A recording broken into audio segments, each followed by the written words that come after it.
안녕하세요, 구독자 여러분. 저는 31로 결혼한 지 2년도 안 되어 이혼한 직장인입니다. 오늘 저는 구독자분들을 저의 부모님이라고 생각하고 저의 이혼 이야기를 솔직하게 말씀드릴까 해요. 그냥 저를 딸이자 동생이라 생각하시고 편안하게 들어주셨으면 좋겠어요. 아마 제가 이혼하기 전 시댁에서 당했던 부당한 대우를 말하면 다들 화가 나실 거예요. 제가 바보같이 당하면서도 참으면서 살았던 건 저의 결핍이었던 가족이라는 가치를 지켜보려 했던 몸부림이었다는 걸 이해해 주시길 바랍니다. 하지만 저를 미워하고 무시하는 사람 마음을 돌리는 건 불가능한 일이라는 걸 알았습니다. 어쨌든 이혼하고 나서 불쌍해진 건 제가 아니라는 걸 미리 말씀드립니다. 제가 이혼한 이유부터 말씀드릴게요. 이혼한 이유는 시어머니가 가장 지분이 많고 중간에서 어중간하게 행동한 남편도 지분이 있어요. 제일 힘들었던 건 이혼한 이후 줄곧 시어머니에게 대놓고 무시를 당한 일입니다. 부모 없이 자라 배운 게 없다느니, 가정교육을 잘 못 받았다느니, 결혼 준비할 때 서러운 게 있었지만 결혼해서 며느리가 되면 언젠가는 시어머니도 저에게 마음을 여실 거라 생각했는데요. 끝까지 자기 아들 꼬여낸 베어먹지 못한 며느리 취급하시며 저를 무시하셨고 심지어 우리 엄마와 할머니도 우습게 보시길래 그만둔 겁니다. 물론 이혼을 마음먹은 결정적인 사건도 있었고요. 저는 어릴 때 아빠가 일찍 돌아가셨습니다. 소위 말하는 아빠 없이 자란 아이가 접니다. 기억도 안 날 만큼 어릴 때 아빠가 돌아가시고 엄마는 생계 때문에 일을 해야 했습니다. 제가 아직 어렸기 때문에 엄마는 어린 저를 시골에 있는 할머니에게 맡겨두고 돈을 벌어야만 했죠. 그때가 학교도 가기 전인 나이였고 워낙 어릴 때라 뭐 이렇다 할 서러운 기억도 없이 할머니 손에 맡겨졌습니다. 그런 연유로 저는 초등학교부터 중고등학교를 읍내에 있는 학교로 매일 21시간이 넘게 통학을 하며 학창시절을 보냈어요. 할머니와 사는 것이 부끄러운 적은 한 번도 없었음에도 학교 다닐 때는 할머니와 둘이 사는 조선가정이라고 친구들에게 놀림도 많이 받았습니다. 사실 엄마가 있었다지만 얼굴 맞대면 산 적은 없는 게 맞아요. 저에게는 그 부분이 아픔이기도 하고요. 엄마는 아주 가끔 제 기억으로는 거의 1년 중 추석과 설 명절에만 할머니 집에 와서 저를 보고 가셨습니다. 그러다가 제가 대학 진학하면서 엄마 직장이 있는 용인으로 가서 엄마와 살려고 했지만 생각대로 되지는 않았어요. 엄마가 그 당시 만나는 아저씨가 계셨거든요. 엄마는 같이 살자고 하셨지만 제가 학교 근처에서 자취하는 걸 선택했습니다. 저는 늘 빨리 자리를 잡고 돈을 벌어야 한다는 생각을 강박처럼 하고 살았어요. 그래서 대학교 3학년 때부터 공무원 시험 준비를 했고 졸업하자마자 지방직으로 임용되어 일하고 있어요.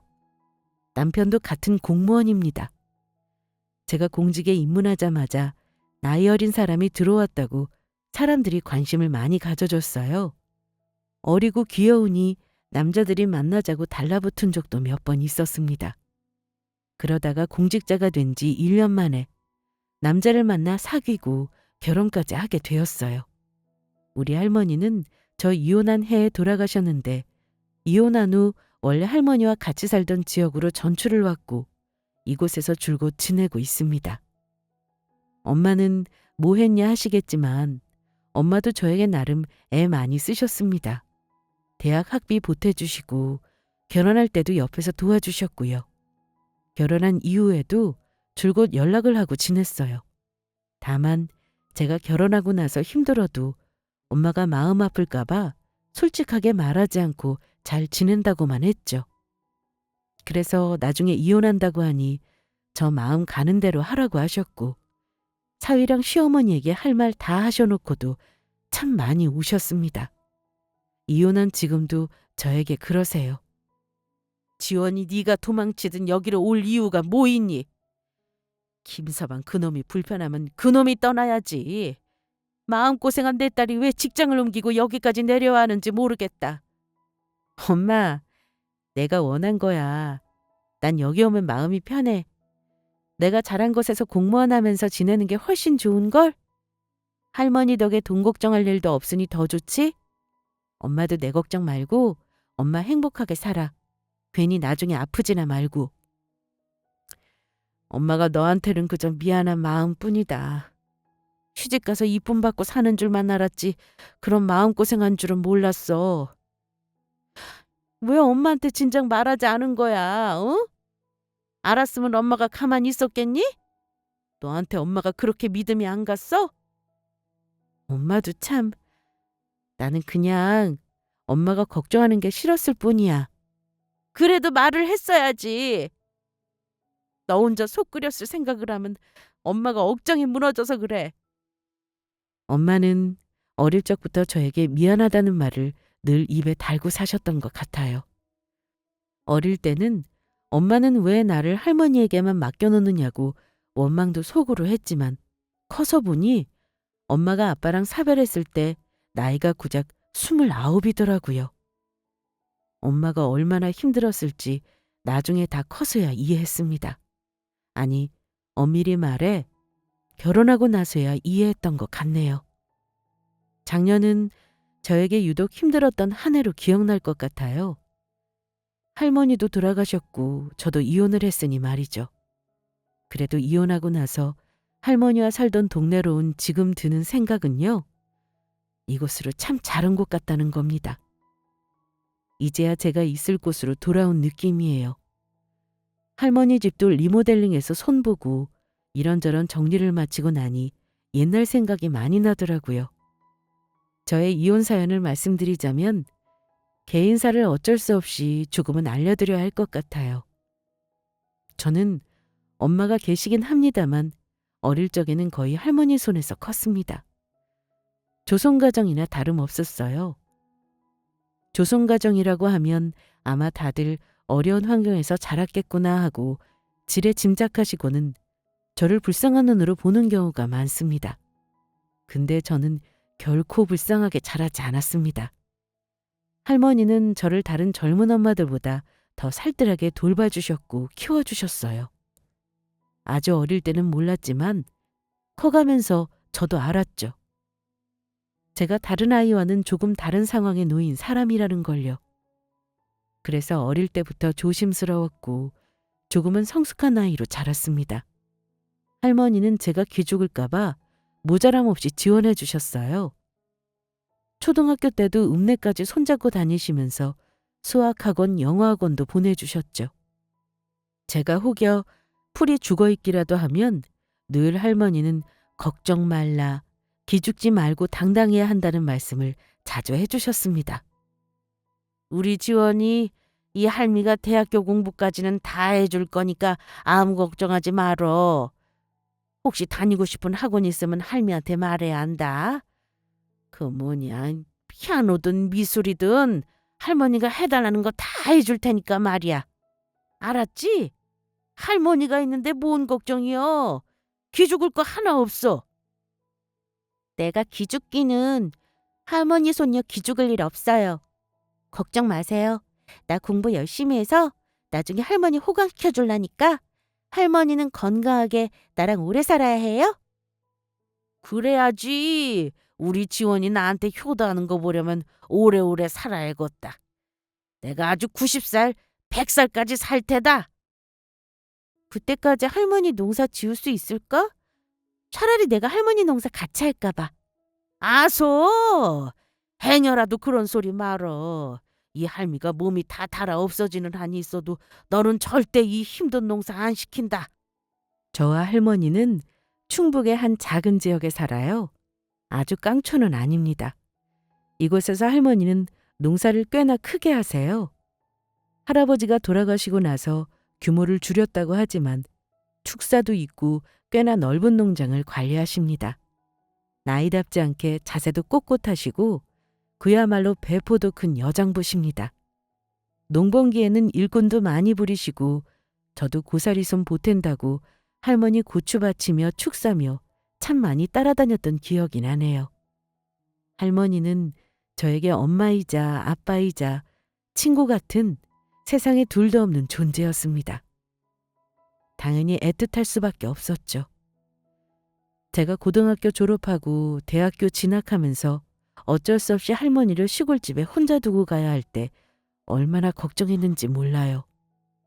할머니, 차라리 나랑 같이 올라가서 살까? 나 이제 가면 졸업하고 거기서 자리 잡아야 하는데 할머니 혼자 두고 가는 게 마음에 걸려서 그래. 할미가 언제까지 너를 품에 안고 살 것이냐. 너도 세상 속으로 가서 날개를 펴고 살아야지. 그게 맞아. 할미는 걱정할 거 하나 없다. 아직 10년은 농사도 거뜬하고 내가 못하면 다른 사람 시키면 될 일이야. 그러니까 시골에 박혀있을 생각 하지 말고 얼른 너는 대학도 가고 좋은 직장에 취직해. 응? 엄마도 대학 학비를 도와주셨지만 할머니가 저 방도 얻어주시고 용돈도 보내주시고 손녀 때문에 무던히 애를 쓰셨습니다. 이런 할머니를 생각하면 저는 어긋나려야 어긋날 수가 없었죠. 공부도 열심히 했고 나중에 공무원 된다고 말했을 때는 마을 회관의 현수막까지 달 정도로 저는 할머니의 자랑스러운 손녀였습니다. 제가 공무원 되고 남자친구 인사시키러 왔을 때 할머니가 우시던 모습이 눈에 선하네요. 내가 우리 지원이 시집가는 걸 다 보고 이제 여한이 없구나. 이렇게 잘난 신랑감 데려오고 결혼해서 아들 딸 낳고 잘 사는 모습 보는 게 이 할미의 마지막 소원이다. 할머니, 증손주 볼 때까지 건강해야 해요? 나 결혼할 때 고운 한복 입으려면 우리 할머니 피부 관리 좀 해야겠다. 응? 손주 사이 보면서 날아갈 듯 기뻐하셨던 할머니였습니다. 이혼한 남편, 그때는 남자친구였죠. 그 사람에게는 제가 살아온 삶을 가감없이 얘기했었어요. 제가 아버지 없이 크고 할머니 손에 자랐다고요. 아빠 돌아가신 건 내 잘못은 아니지만 온전한 가정은 아니니 만약 흠이라고 생각한다면 만나지 않겠다 했습니다. 그 말 듣고 남편은 자기는 아무것도 개의치 않는다. 오히려 내가 힘든 환경에서 이렇게 공무원이 되었다는 게 기특하고 장하다며 자기 집에 저를 빨리 소개하고 싶다고 했습니다. 무엇보다 자기도 아버지가 일찍 돌아가셔서 안 계신데 전혀 흠이 안 된다고 호언장담했습니다. 하지만 결혼이라는 건 당사자 둘이 아무리 좋아도 주변 가족들에게도 제가 예쁜 사람이 될 수는 없는 거더라고요. 우리 엄마에게 인사도 드리고 할머니에게도 결혼한다고 말씀드려놓고 정작 예비시댁에서는 나를 안 좋아하실 수도 있다는 고민을 하지 않았습니다. 지금 생각하면 참 순진했죠? 남편이 자기 식구들은 걱정 말라며 다 저를 좋게 본다는 소리를 믿었으니 말입니다. 저는 결혼 전부터 시어머니가 저를 안 좋아하신다는 걸 이미 알고 있었어요. 아마 그 집에 인사드리러 가기 전, 그러니까 남편은 저에게 말은 안 했지만 저를 마음에 안 들어하는 자기 엄마를 무수히 설득하고 싸워서 저를 인사시켰던 겁니다. 자식 이기는 부모 없다고, 아들이 저 아니면 안 된다고 하니 결혼은 시킨다만 제가 이쁘지는 않으셨겠죠. 시어머니는 아들이 아버지 없이 자라서 장인어른 사랑은 꼭 받게 하고 싶으셨다는 말을 결혼 이후에 여러 번 하셨습니다. 그 말인즉슨 제가 아빠 없이 자랐다는 걸 흠으로 여기셨다는 거죠. 아무튼 결혼 추진하면서 상견례에 우리 할머니도 같이 모시고 싶었지만 시어머니가 노인네가 올라와 무슨 말을 하겠냐면서 우리 엄마만 만나보겠다고 하셨습니다. 그런데 상견례 자리에서 예비 시어머니는 우리 엄마에게 먼저 돈 얘기를 먼저 하셨습니다. 아들 학자금을 작년에야 전부 갚았다고 하시더니만 전셋집은 만무하고 장가갈 때 보태주지 못해 미안하다고 하시더라고요. 친정엄마는 상견례 이후 저에게 걱정스럽게 얘기하셨습니다. 시댁에서 아예 도움달라는 말이 못 나오게 선수를 친 듯한 느낌을 받으셨다면서 제가 결혼하는 걸 썩 달가워하지 않으셨어요. 니들이 알아서 결혼하겠다고 해도 엄마는 어떻게든 도와주고 싶은데 그 집에서는 어쩜 선수 치듯 돈 없다는 말을 먼저 할 수가 있는 거니? 그리고 우리 집 은근히 무시하는 것 같아서 엄마는 기분 나빠. 네가 고아도 아니고 아빠 돌아가신 게 무슨 죄라고. 그 집도 바깥 양반 없으면서 똑같이 자식 키우는 사람이 그러면 안 되지. 아무튼 이러니 저러니 해도 결혼 안 시키겠다는 말을 안 하는 거 보면 김서방이 너를 엄청 좋아하긴 하나 봐. 자식이기는 부모 없으니 결혼은 시킨다만 그 집 엄마 보니까 우리 딸 마음고생할까 봐 걱정이다. 그건 내가 앞으로 헤쳐나가면 되지 엄마. 그리고 우리 둘 다 부모님 도움 안 받고 결혼 준비해보자고 했는걸? 그러니까 엄마도 부담 갖지 마. 나 대출 엄청 잘 나오는 직군이잖아. 너 혼자 알아서 결혼한다고 하면 엄마가 모른 척 할 줄 알았어? 부모 도움 아무것도 없이 결혼하는 게 쉽니? 그 집에서 안 도와줘도 엄마랑 할머니가 할 수 있는 만큼 해줄 거야. 그나저나 우리 딸이 결혼해서 가정 꾸리고 싶어 하니 엄마가 마냥 반대할 수도 없고. 김서방을 보면 너한테는 잘할 것 같은데 네 시엄마 걱정이고. 엄마도 어째야 할지 모르겠다. 걱정 마 엄마. 나랑 김서방 둘이 열심히 살게. 우리 시어머니도 아들이 하나라 아마 나한테 뺏긴 것 같은 마음이 드셔서 그러신 거 아닐까? 시간이 지나면 나 예뻐해 주실 거야. 그 당시 할머니가 결혼 비용에 보태쓰라며 제 이름 앞으로 된 통장을 하나 쥐어주셨는데 그거 든 돈이 무려 1억 남짓이었어요. 결혼할 때 보태쓰라고 주셨고 엄마도 3천만 원을 보태주셨습니다.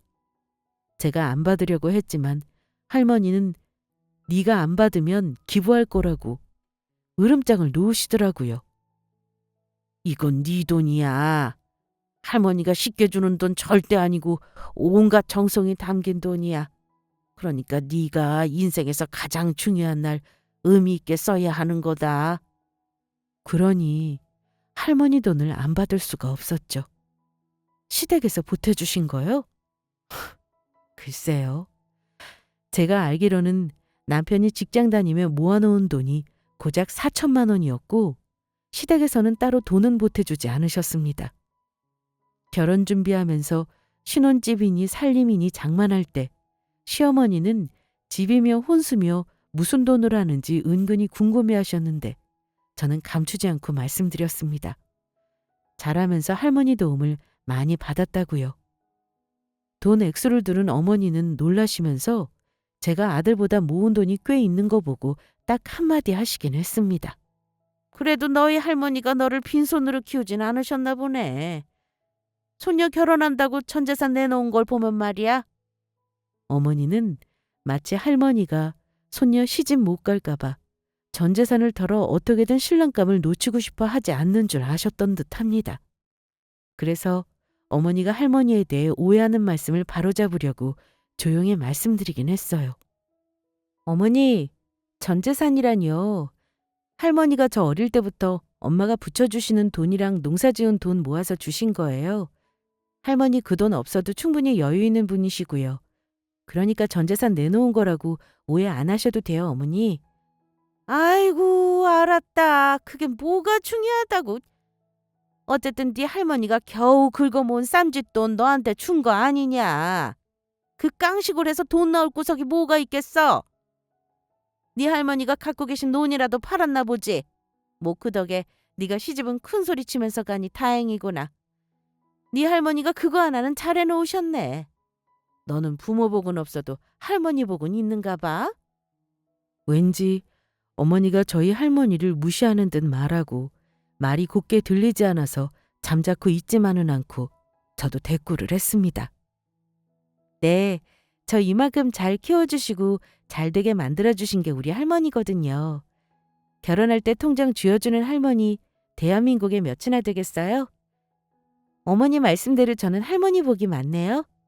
할머니 덕에 저희 신혼집도 장만했으니까 어머니 아들은 와이프 복이 있는 셈이고요.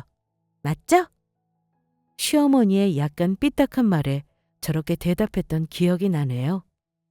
어머니는 제가 신혼집을 언급하니까 별말씀을 못하고 입을 삐죽거리시더라고요.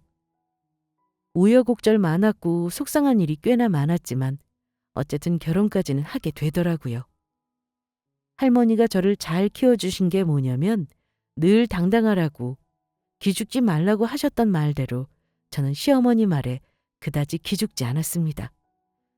솔직히 제가 시어머니보다 어리고 며느리 입장이라 마구 따져 묻지는 못했지만 어머니가 비꼬듯 저런 말을 종종 하실 때 그냥 넘어가지는 않았습니다. 그러니 결혼해서 자꾸 남편과의 다툼이 되기도 했고요. 이게 조금씩 쌓이니까 부부지간에도 금이 가더라고요. 저는 결혼 초반만 해도 어머니에게 잘하고 싶었습니다. 진심으로 어머니랑 잘 지내고 싶었어요.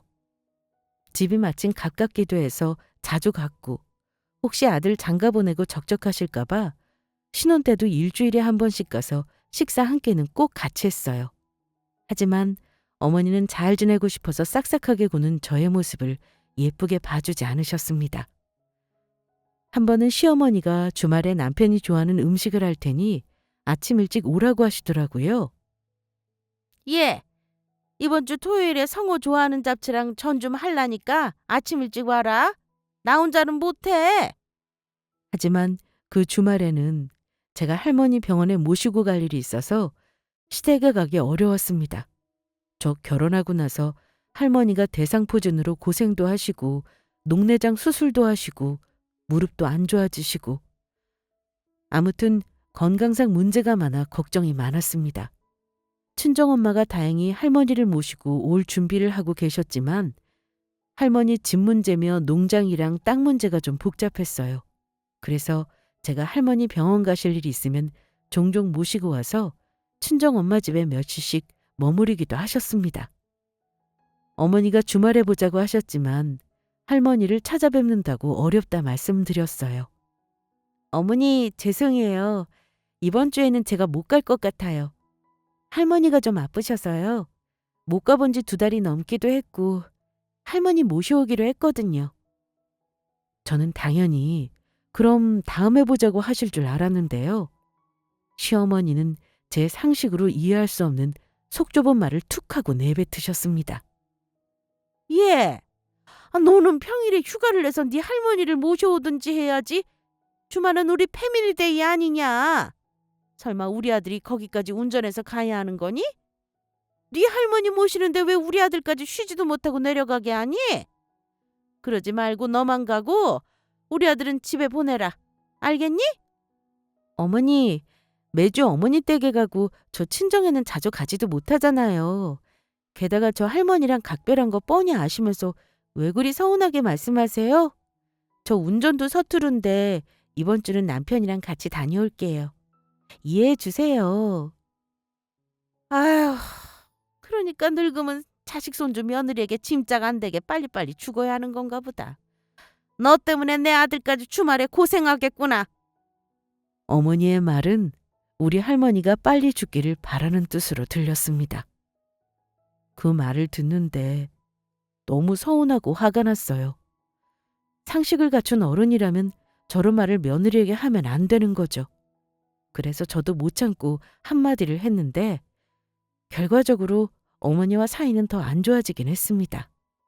아, 그럼 어머니도 우리 부부한테 짐짝 안 되게 빨리 죽으시려고요? 뭐야? 너 지금 뭐라고 했어? 내가 언제 너 할머니 돌아가시라고 고사 지냈다니? 어른이 하는 말에 토다는 것 좀 봐. 너 매번 내가 하는 말에 뭐라고 토다는 거 그것도 못 배워먹은 행동이야.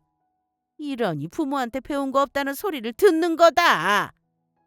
그런 식이면 어머니 아들도 아버지한테 배운 거 없어서 어디 가서 욕먹기 딱 좋겠네요. 어머니도 아시겠지만 저 이만큼 사는 거 다 우리 할머니 덕이에요. 부탁이니까 제 앞에서 할머니 깎아내리는 말씀은 조심해 주세요. 구구절절 맞는 소리만 하는데 어머니도 할 말이 없는지 씩씩거리기만 하시고 제가 버릇없다고만 하시더라고요. 그날 이후 저는 시댁에 매주 가려고 하는 일도 관뒀습니다. 노력을 몰라주시는 분에게 제 시간을 더 낭비하고 싶지 않았습니다. 그 일 말고도 어머니는 저에게 늘 뭔가를 트집을 잡으려고만 하셨어요. 저희 신혼집에도 오시면 칭찬 한 번을 하신 적이 없었습니다. 살림을 제대로 못 배웠다고 할머니 밑에서 자란 티가 난다나요? 저는 아직도 할머니 밑에서 자란 티가 뭔지 도무지 모르겠지만요. 어머니가 우리 할머니만 무시하는 건 아닙니다. 친정엄마도 껄끄러워하셨어요. 한 달에 한 번은 엄마 집에 가는데 어머니는 그것조차도 싫으셨나 봅니다. 주말에 만나 식사하고 반나절을 시댁에 있다 오는데 또 그 다음 주에 오라고 하시더라고요. 엄마, 다음 주에는 장모님 좀 찾아뵙기로 했어요. 자주 가지도 못하는데 한 달에 한 번 정도는 가야죠. 한 달에 한 번? 아, 뭐 그리 자주 간다니? 그렇게 자주 가면 네 장모 귀찮아해. 내가 보니 집에 조신하게 있을 사람도 아니더구만. 그냥 1년에 두어 번만 가면 되지. 엄마도 참, 엄마네 집에는 매주 오라고 하면서 그런 말이 나와요? 아, 몰라. 나도 직장 다니고 힘든데 다음부터는 양쪽 다 공평하게 올래. 우리도 좀 쉬어야죠. 엄마 집은 10분 거리잖아. 오면서 고생할 거리니? 굳이 한 달에 한 번 처가 간다는 이유가 뭐야? 왜? 걔네 집 엄마가 그렇게 하라고 시키디? 걔네 집이란요. 시어머니에게 우리 친정엄마는 그냥 걔네 집이었던 겁니다. 그런데 남편은 다른 건 자기 엄마에게 따지면서 그 단어는 굳이 뭐라 안 하더라고요. 그 자리에서 제가 따지면 싸움이 될까 싶어 정말 꾹 참고 집에 와서 남편에게 부탁했습니다. 나중에 어머니가 또 그런 식으로 말씀하시면 사돈댁이라고 꼭 정정해달라고요.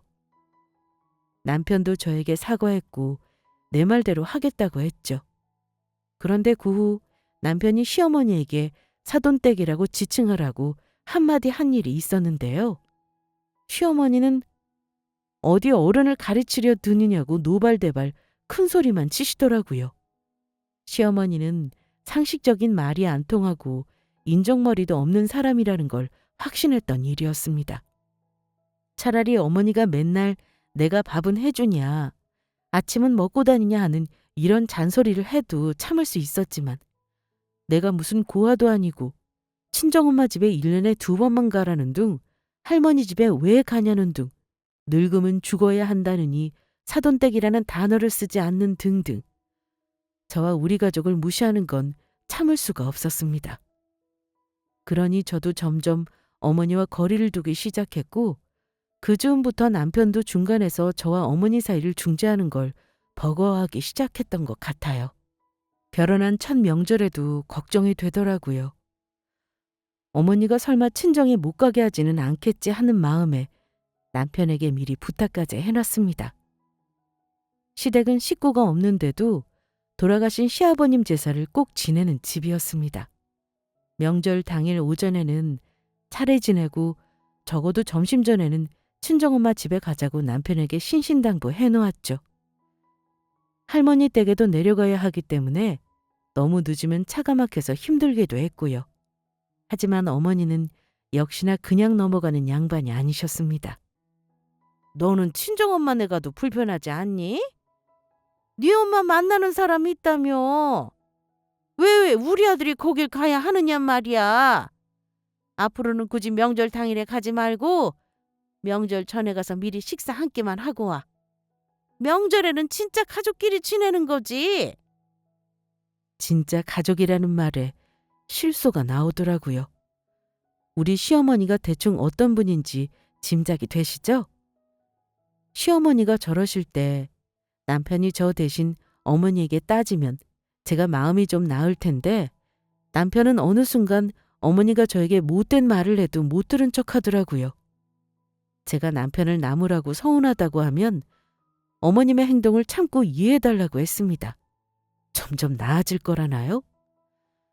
남편의 말에 저와 결혼하기 전까지 자기 엄마에게 할 말 못하고 살아온 남편이 안쓰럽고 저만 조금 참으면 될 거라고 생각했습니다. 하지만 참는 것도 한계가 있죠. 어머니 막말이 심해지면 그때마다 늘 제가 직접 어머니에게 말대꾸를 했고 어머니와 오고 가는 말이 험해지기도 했습니다. 어머니는 어느 순간부터 며느리 잘못 얻었다는 소리도 서슴없이 하셨죠. 이래서 시어머니 때문에 이혼한다는 말이 있구나 싶더라고요. 저는 결혼 1년이 채 안 돼서부터 내가 과연 이 집안에서 가족이 돼서 살 수 있을까 의심하기 시작했습니다. 남편과 사이가 좋았던 신혼 때와는 달리 어머니에게 제가 버릇없이 한다며 남편과 다투는 일도 자주 있었어요. 저는 친정엄마나 할머니에게 차마 시어머니의 저런 대우를 솔직히 말할 수 없었습니다. 우리 손녀 잘 지내고 있는 거야? 할머니가 너 얼굴 못 본 지 오래돼서 걱정돼 죽겠다. 한번 올라가고 싶어도 길을 찾을 수가 있어야지. 할미가 보고 싶으니까 얼른 시간 내서 한번 내려와. 할머니, 나는 잘 지내요. 할머니가 걱정이지. 시어머니도 잘해주시고 남편이야 뭐 말할 것도 없지. 그나저나 건강해야 하는데 우리 할머니. 어디 아픈 데 없으시죠? 늙어서 아픈 것 빼고는 멀쩡해. 조만간 내려오기만 기다리고 있을게. 알았지? 늘 걱정하지 말라, 보고 싶다는 말을 하시던 우리 할머니. 그날따라 할머니 목소리를 듣는데 얼마나 눈물이 났는지 몰라요. 그런데요, 그의 설날이 얼마 남지 않은 시기에 할머니가 병원에 입원하셨다가 돌아가시게 된 큰 사건이 일어나게 되었습니다. 80 넘은 나이에도 큰 병 없이 지내셨는데 하필 잠깐 외출하셨다가 빙판에서 낙상을 하셨습니다. 젊은 사람들이라면 뼈가 부러질 일도 없었을 겁니다. 하지만 노인에게 낙상사고는 엄청 위험한 일이더라고요. 할머니가 서울병원에 입원하셔서 제가 부랴부랴 찾아갔는데 그때만 해도 할머니는 아프다는 표시도 하시고 저를 반가워하시면서 빨리 나아서 집에 가고 싶다고 하셨습니다. 그런데 병원에 입원한 지 일주일도 안 돼서 폐혈증으로 위독해지셨습니다. 엄마도 황망해하셨고 저도 기가 막혔습니다. 뼈만 붙으면 될 일이라고 생각했는데 폐혈증이라뇨. 그렇게 3일 밤낮 생사를 다투고 계셨죠. 매일 병원에 가서 할머니 상태를 확인했지만 그날은 하필 설날을 앞두고 시어머니가 명절 음식 준비를 하라고 하셔서 시댁에 있었습니다. 한창 명절 음식을 급한 마음으로 만들고 있었는데 갑자기 전화가 울리더라고요. 전화한 사람은 엄마였고 안타깝게도 엄마에게 할머니가 돌아가셨다는 말을 들었습니다. 저는 시댁에 있었는데 엄마 전화를 받고 엉엉 울며 자리에 주저앉고 말았습니다. 남편과 시어머니도 갑자기 우는 저를 보고 놀랐는지 자초지정을 묻긴 했습니다. 어머, 얘, 너 갑자기 왜 그래? 무슨 일이니? 어머니, 우리 할머니가 조금 전에 돌아가셨대요. 우리 할머니 어째요? 저 지금 빨리 가봐야 할 것 같아요. 저도 가서 엄마 도와야죠. 저는 앞치마를 벗으며 막 나갈 채비를 했습니다. 남편에게도 빨리 가자고 재촉했죠. 그런데 어머니가 갑자기 제가 벗어던진 앞치마를 주워들고는 앞을 막아서시는 겁니다. 예! 가긴 어딜 가? 네 할머니 돌아가신 게 무슨 큰일이라고. 어차피 너도 돌아가실 거 예상한 거잖아. 나이 잡수실 만큼 잡순 양반 세상 다 살고 돌아가신 건데 유난 떨지 말어라. 네? 어머니, 무슨 말씀을 그렇게 하세요? 저한테 할머니는 부모님이나 마찬가지인 분이세요. 저 지금 빨리 가야 해요. 어머니랑 신랑이 할 시간 없다고요. 예, 부모님이나 마찬가지인 거지 할머니가 네 부모는 아니잖아. 네 부모도 아닌데 시댁일 내팽개치고 어딜 간다는 거니? 네 할머니는 자식인 네 엄마가 뒷수습하는 거다. 그러니까 너는 조용히 며느리 돌이나 해. 명절 음식이나 만들란 말이야. 네가 진짜 챙길 가족은 우리 집이야. 알겠니? 어머니는 명절이 중요하지 무슨 할머니 장례식에 손녀가 두 손 걷어붙이고 가냐며 가지 말라는 어이없는 말씀을 하셨습니다. 시어머니 말은 제가 고분고분하게 들었을까요? 아니죠. 저는 어머니가 저에게 건네는 앞치마를 양손에 쥐고 갈기갈기 찢어버렸습니다. 화가 나니 저런 괴력이 나오더라고요.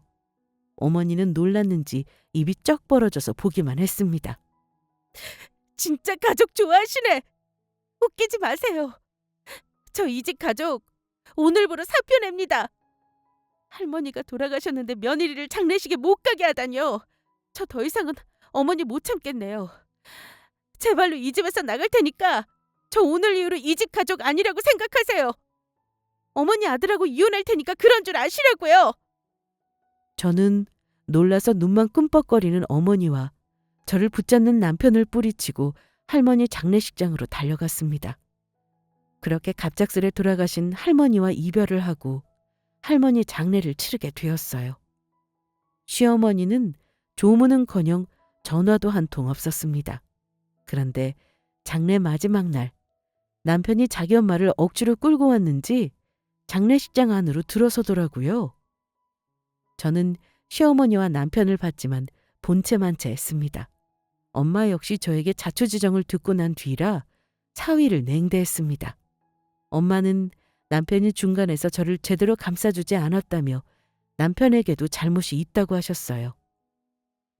이혼하겠다는 저에게 하고 싶은 대로 하라며 이미 저와 얘기를 마친 상황이었고 장례를 마치는 대로 이혼 절차를 알아볼 작정이었습니다.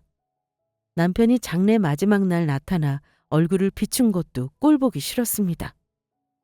아마 장모님은 마음에 걸렸나 봅니다. 시어머니는 아마 남편에게 억지로 끌려오신 듯 했어요. 그때는 하필 장례 마무리하며 변호사와 할머니 유언장을 확인 중이었고 엄마는 남편에게 차갑게 말했습니다. 자네는 여기 어쩐 일인가? 자네 엄마는 왜 오신 거래? 우리 딸한테 사과라도 하시려고? 우리 지금 바쁜 거 안 보이나? 돌아가신 엄마 유언 확인 중이니까 잠시 기다리게. 안 그래도 확실히 하려던 참이네. 사돈도 저쪽에서 같이 기다리세요. 금방 끝납니다. 그런데 유언장이라는 말에 시어머니 눈이 탐욕스럽게 번들거리더라고요. 그건 남편도 마찬가지였습니다.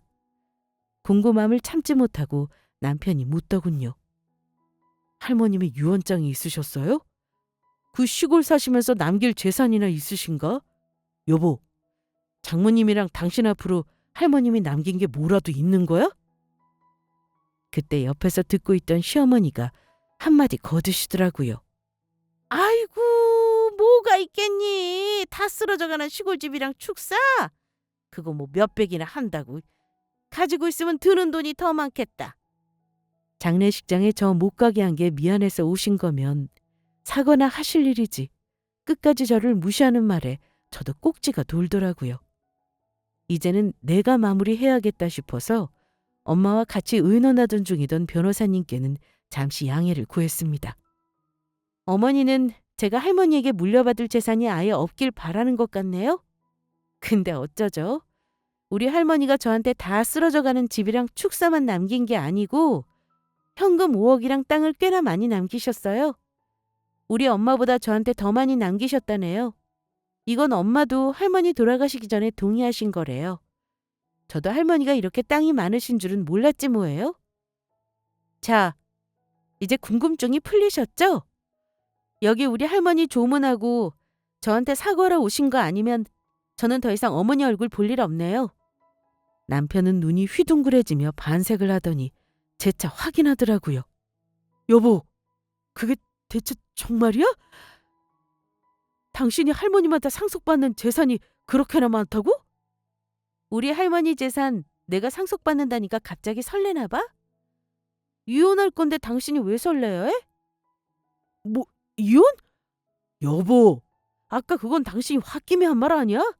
이혼이라니. 나는 이혼할 생각 없는데? 그러자 옆에 있던 시어머니가 아까와는 달라진 태도로 웃음까지 보이며 저에게 이러는 겁니다. 어머, 아가! 이혼이라니. 너 무슨 말을 그렇게 험하게 하니? 한 번 결혼했는데 이혼이 쉬운 줄 알아? 둘 중에 하나가 죽어서 헤어지면 몰라도 우리 집안에 이혼은 없어. 그런 소리 하지 말어. 내가 서운하게 한 건 사과할 테니 너도 그만 마음 풀어. 사돈댁이랑 너 장례 치르느라 힘들까봐 이렇게 왔구만. 이혼이라니. 당치 않다 얘. 어머니도 참 속물이네요. 그동안 우리 엄마 무시하고 저랑 할머니 무시하던 거 제가 다 기억하는데 재산 물려줬다는 말에 이렇게 행동이 바뀌다뇨. 돈이 좋긴 좋네. 이런 모습 보니 더 정이 떨어지는 거 있죠? 저 상속받은 할머니 재산 헛물 켜지 마시고 아들 이혼하고 같이 살 궁리나 열심히 하시죠? 저는 할 말 없어요. 돌아가 주세요. 엄마도 참지 않고 남편과 시어머니에게 한마디 하셨습니다. 우리 딸은 그동안 나 걱정할까봐 사실대로 말도 못하고 혼자 속을 끓였더군요. 우리 딸이 고합니까? 왜 엄마도 멀쩡히 있는 애를 고아 취급하고 무시해요? 내가 아무리 먹고 사는데 바빠서 엄마 노릇을 못했자지만 어찌 속 깊은 우리 딸 마음을 그렇게 무시하고 어른답지 못한 행동을 하셨어요. 나 우리 딸이 그 댁에 있는 꼴 못 봅니다. 김서방, 자네도 마찬가지야. 자네가 같이 살 사람이 어머니인가 우리 딸인가? 중간에서 현명하게 행동했어야지. 왜 우리 딸이 자네 엄마랑 직접 싸우게 만든 건가? 꼴 보기 싫으니 자네 앞으로 내 앞으로 나타나지 말게. 아이고 사부인 이거 왜 이러십니까? 애들이 결정할 문제를 왜 강요하세요? 이혼이란요. 제가 무조건 잘못했으니까 마음 푸시고 애들 이혼은 말려주세요. 지원이 마음 돌려주시고요. 부탁드립니다. 네? 엄마의 분노를 보고 남편은 찔끔하는 모습이었습니다. 시어머니는 일단 꼬리를 내려야겠다고 판단하신 듯 저와 엄마에게 미안하다고 읍소하셨고요. 하지만 마음을 돌리기에는 역부족이었습니다. 저에게는 시어머니와 남편의 사과가 진심 어린 사과라 느껴지지 않았어요. 할머니 재산을 보고 아차 싶어 상황 모면을 위해 일단 물러나자는 속셈이 뻔히 보였죠. 시간 지나면 언제 그랬냐는 듯 본색을 드러낼 거 뻔히 하는데 한 번 속지 두 번 속겠습니까? 그렇게 아수라장이 된 장례식장에서 남편과 시어머니는 쫓겨나다시피 했고 장례 이후 저는 남편 집을 모조리 싸서 남편도 내보냈습니다. 남편은 순순히 이혼 도장은 당연히 찍지 않으려 했어요. 그래서 제가 부당한 대우 받는 걸 증명하고 위자료까지 청구하는 소송을 하겠다고 했습니다. 남편도 처음에는 어디 한번 해보라며 큰 소리를 치고 자기 엄마 집으로 갔죠. 하지만 남편의 허세였습니다. 소장을 받아보니 진짜 이렇게까지 해야겠냐며 자기가 엄마와 연을 끊어보겠다나요? 저는 남편이 절대 자기 엄마와 절연하고 살 사람이 아니라는 걸 압니다. 이제 와서 제가 상속받는 재산이 탐이 나고 아차 싶으니 그동안 어머니와 저 중간에서 미적지근했던 행동을 확실하게 하는 거죠. 결론은요. 저와 남편은 결국 소송으로 이혼했습니다. 남편은 이혼을 피할 수 없자 재산 명시 신청을 해가며 저에게 금전적으로 조금이라도 뜯어내려는 꼼수까지 쓰더군요. 1년 동안 남편 놈이 재산에 기여한 게 뭐가 있겠습니까? 저도 마찬가지였고요. 우리 할머니 상속재산을 조금이라도 가져보려는 심산이었겠지만 상속재산은 남편에게 권리가 없으니 헛속으로 끝이 났죠. 남편 놈과 어머니가 얼마나 저를 아까워했을지 생각만 해도 통쾌합니다. 이혼 후 저는 다니던 지자체에서 원래 할머니와 살던 지역으로 전출 신청을 했고 이제 막 자리를 잡고 사는 중입니다. 말씀드렸지만 이곳에서 직장 생활을 하며 할머니와 살던 주택을 리모델링해 사는 재미가 쏠쏠하네요. 가끔 엄마가 내려오셔서 주말을 보내기도 하시고요. 아직은 엄마가 마음 아파하시지만 제가 잘 지내고 행복한 거 보시면서 마음이 놓인다고 하시네요. 저도 할머니 보내드리고 이혼까지 하느라 정신없는 일상이 이제 정리되는 느낌입니다. 아직 젊고 직장도 탄탄하니 앞으로는 잘 살 거라고 잘했다고 응원의 말씀 부탁드립니다. 저의 이혼 이야기는 여기서 마칠게요. 감사합니다.